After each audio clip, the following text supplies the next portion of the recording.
Vocês vivem perguntando, né, até que ponto uma criança pode trocar as letrinhas, né, na fala, principalmente, na escrita mais tarde. E a gente trouxe para responder essa pergunta e falar muito mais sobre o assunto a fonoaudióloga Adriane Bage.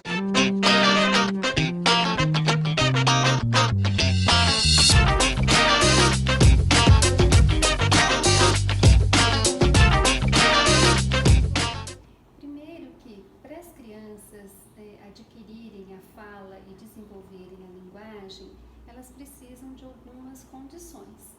Então, é necessário um sistema nervoso central íntegro, os órgãos sensório-motores orais, como língua, céu da boca, lábios, bochechas, também têm que estar em pleno funcionamento. Também é necessário que o aparelho respiratório esteja íntegro, assim como o digestivo, pois nós utilizamos parte desses sistemas para compor o aparelho fonatório. Nossa, bem mais complexo do que a gente imagina, né? Sim, é bastante interessante, porque existe uma certa ordem na aquisição dos sons. A partir do momento que o bebê nasce e ele já é banhado pela língua, né, da comunidade linguística ali que ele convive, ele vai desenvolvendo certos sons. Ele está fazendo experimentações, né, com os lábios, com a língua, então ele vai produzindo sons. Aí ele é estimulado geralmente pelos pais ou cuidadores que conversam com o bebê, que se aproximam dele, que fazem contato visual, que conversam, que brincam, que fazem gracinhas, que utilizam daquela linguagem, né, do maternalês, como é dito, aquela linguagem bem infantilizada. E o bebê ouve, vê os lábios, a boca, né, dessas pessoas que estão estimulando ele, e ele tenta reproduzir esses sons. Então, é assim que a criança vai aprendendo a produzir os sons da língua materna, da língua do país onde ele nasceu. Então, existe uma ordem para que o sistema fonológico, para que os sons sejam adquiridos pela criança. Cada criança constrói o seu sistema fonológico. Então, a gente prevê que dentre os 2 e 5 anos de idade, dentro dessa faixa etária, que a criança adquira todos os sons da língua. Então é uma fase primordial para o desenvolvimento da fala e também da linguagem. Isso se houver todos aqueles fatores íntegros que eu falei no início e se houver também estímulos adequados do ambiente para a criança desenvolver. E ela vai aprendendo gradativamente. Então é natural que por exemplo, com 2, 3 anos, a criança ainda fale palavras com trocas, com substituições, com omissões de sílabas ou de sons dentro da palavra, mas isso tem que ir sendo eliminado, suprido espontaneamente pela criança. Se por volta dos 5 anos de idade a criança ainda apresenta uma fala ou muito infantilizada ou com muitas trocas, ao ponto que pessoas que não convivem diariamente com ela tenham dificuldade de entender o que ela diz. Olha a dica, gente. Então aí já começa a ficar um pouquinho preocupante, porque muitas vezes os pais, pela convivência, pais, cuidadores, até às vezes professores, compreendem o que a criança fala. Verdade. Mas pessoas que não têm uma convivência diária com ela podem sentir dificuldade de entender. Gente, ela vai me matar agora. Não porque ela é essa doçura, né? Mas os fonoaudiólogos falam que você não pode reforçar o erro. Eu reforçava. Um dos meus filhos trocava o D pelo G. Não, na verdade era o G pelo D. Onde teria que usar G, ele usava D. E onde teria que usar C, ele usava T. Gente, aquilo era a coisa mais linda do planeta. E amigos fonoaudiólogos falavam assim, não reforce. E nem precisa falar, não é assim, é assado. Fale do jeito correto para ele. Mas tem uma idade que é muito bonitinho falar errado. É um erro nosso, dos pais, não é, sim, Adriane? Sim, porque a criança, o que ela mais quer fazer é agradar os pais. Que são as pessoas mais significativas para ela. Então, se o pai reforça, se a graça, se ele sente que está fazendo graça, né, que todo mundo em volta Acha sorri, gosta, bonitinho. acha bonitinho. É um reforço positivo para aquela produção de fala incorreta. Então isso vai ficando cada vez mais fixado, né, na cabecinha da criança. Então existe aqueles períodos de acomodação e depois, mais tarde, quando a gente vai ter que, às vezes, fazer alguma intervenção, vai ser mais difícil, porque a criança, às vezes, mesmo sente que ela não vai conseguir dar conta de falar corretamente, de corrigir aquele erro. Às vezes dificulta até o processo terapêutico para o fonoaudiólogo. Então não façam como Então, eu fiz, por favor. Eu sei que é engraçado, acaba sendo bonitinho, né? Faz uma certa graça. E tem crianças que são muito carismáticas, que falando incorretamente fica fofo. Fica fofo. Fica fofo demais.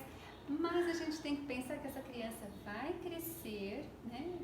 Ele vai se desenvolver e que de repente fica incompatível uma fala mais infantilizada ou com trocas perante, né, a imagem que ele apresenta. Porque é muito importante que os pais fiquem atentos para ver se os filhos realmente estão progredindo dentro desse aspecto de fala e linguagem, porque a partir dos 5, 6 anos de idade, espera-se que todo o sistema fonológico esteja bem desenvolvido, que a criança já tenha uma desenvoltura em termos de linguagem, onde ela consiga expressar suas vontades, seus desejos, suas necessidades, suas opiniões, e onde ela consiga compreender tudo aquilo que chega para ela de informação também. Com 6 anos ela deve estar falando corretamente? Sim. Sons como assim, encontros consonantais mais difíceis, produzir. Exatamente. Esses assim. Com 5 anos, existe uma faixa em limiar, né? Não é porque fez 5 anos, hoje tem que estar falando tudo correto amanhã. Então, às vezes, você pode dar um desconto, esperar um pouquinho, uns 2, 3 meses. Às vezes, você passa uma orientação, espera mais um pouquinho. Mas, geralmente, as crianças hoje, na faixa etária dos 6 anos, já estão tendo acesso à alfabetização, já estão iniciando esse processo. Então, o ideal é que a fala esteja já toda desenvolvida, com todos os sons adquiridos, já esteja falando tudo corretamente, porque quando ela é exposta à língua escrita, aí existem os formalismos da língua escrita, que a língua falada, ela permite ser um pouco mais coloquial, mais informal, já a escrita não. Então, é uma outra dificuldade com a qual a criança vai se deparar quando ela está nessa fase de alfabetização. Como é feito o tratamento fonoaudiológico? Bom, geralmente o pai, ao detectar alguma coisa que ele, né, alguma alteração, algo que desperte a atenção dele, ele vai procurar um profissional. O profissional geralmente faz uma entrevista com os pais para saber de todo o desenvolvimento da criança, qual que é o motivo principal que está levando essa criança ao consultório.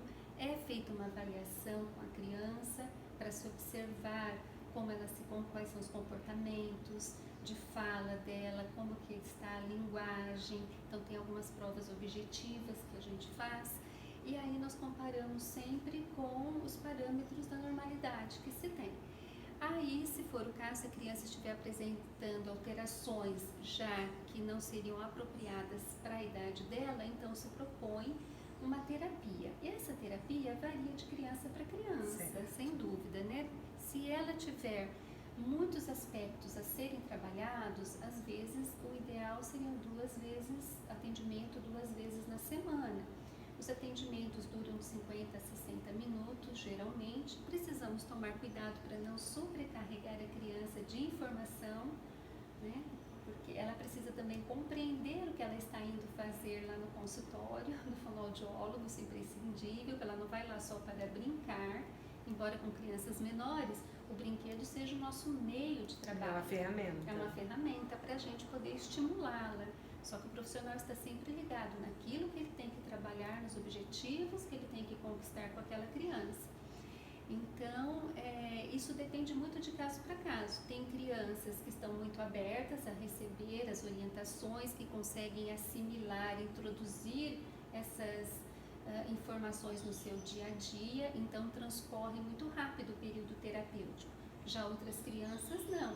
Você precisa investir mais na relação, criar um vínculo maior, trabalhar mais a parte interativa com ela, até que ela se abra e a gente consiga iniciar o trabalho fonoaudiológico propriamente dito. E tem a adesão dos pais, não tem? Sem Também? dúvida, Que isso em é casa fundamental. deve ter algum trabalho, né? Algum Isso. deverzinho de casa, Ah, alguma sempre coisa que você tem que fazer. Sempre tem, porque o tempo da terapia acaba sendo muito pequeno. E não adianta ser trabalhado só ali dentro do consultório. Ele precisa extrapolar, ele precisa levar aquele conhecimento para o dia a dia, precisa internalizar essas informações, precisa ver assimilação, acomodação. Então segue realmente todo o esquema de aprendizagem, né, de uma informação nova. E às vezes para crianças pequenas é muito difícil que isso aconteça. Se para adultos é, para criança pequena Imagina, muito mais.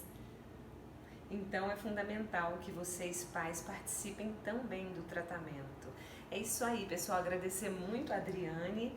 Vocês acompanham os nossos vídeos no YouTube e no Facebook. No YouTube você coloca lá, aperta o sininho, né? Ativa o sininho que toda vez que tiver um vídeo novo você vai ser notificado. Já no Facebook você coloca seguir a página e ver primeiro, também será notificado. O Instagram a gente está com uma entrevista simples assim, também fazendo as chamadas para as nossas páginas. Adriane, muito obrigada. Eu que agradeço pela oportunidade. Imagina, a gente aprendeu muito aqui. Um abraço para todos vocês que ficaram com a gente até agora. Tchau.